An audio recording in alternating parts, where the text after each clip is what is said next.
Thanks so much for joining us, Malcolm. I know you're in the middle of a battle, so there must be a lot going on. Thanks for having me, Ralph. It's not too hard to get away, actually. Things have been going pretty well. Well, yes, that's what I've been hearing. And I wanted to start with the news from Seward, the commander of the English forces that are supporting you. He says that Macbeth's castle has been gently rendered. That sounds like a good thing. It is. It means Macbeth's forces have surrendered without much of a fight. And then he says the tyrants, people on both sides, do fight. Fantastic! So some of Macbeth's soldiers have already joined our side. Not too surprising, really. People never really want a tyrant in charge. Well, it sounds like things are going very smoothly for you.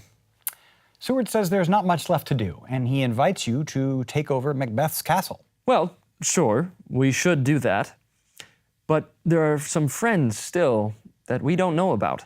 Yes. Well, as Seward puts it, you have to expect that some people will die, but that it's so few in this case. The war has had a pretty low cost. Who in particular are you worried about? Macduff is missing, and Seward's son, young Seward, is also missing. Well, oh dear. Ross tells Seward that his son, young Seward, has paid a soldier's debt, and that just as soon as he became a man, he was pretty young after all, he has died like a man. That's some pretty rough news, Ralph. Yes, and Seward just got done saying that the war had come at a low cost, and now he finds out his son's death has been part of the price of that victory. How's he handling it? Well, let's see. He asks Ross, and maybe you can help me with this. Had he his hurts before? He wants to know if his son died from wounds that are on the front of his body. He wants to know if his son faced the enemy or if he tried to run. Oh, wow. Well, Ross says his wounds were on the front, and Seward sounds relieved. He calls his son God's soldier, and he says he couldn't wish a fairer death for any son of his, even if he had as many sons as he has hairs on his head. He ends by saying his son's knell is knolled. That's right. The bell that signals the death of somebody. The death knell. Such a sad moment. I'm sorry you had to learn that here. Well, it is war, Ralph. Young Seward deserves more sorrow, which I will spend for him when the battle is finished. Speaking of which... Oh, yes, let's see here. Hail, king, for so thou art. Behold, the usurper's cursed head. Oh, dear. Where did you get that? Thanks for the tip about the green room, Ralph. Tip? I see thee compassed with thy kingdom's pearl, Malcolm. They speak my salutation in their minds, whose voices I desire aloud with mine. Hail, King of Scotland! Hail, King of Scotland! Thank you all. And I want you to know that order will be restored immediately. In fact, can I make an announcement, Ralph? You know, like my dad did when we were here together? I don't think I could stop you.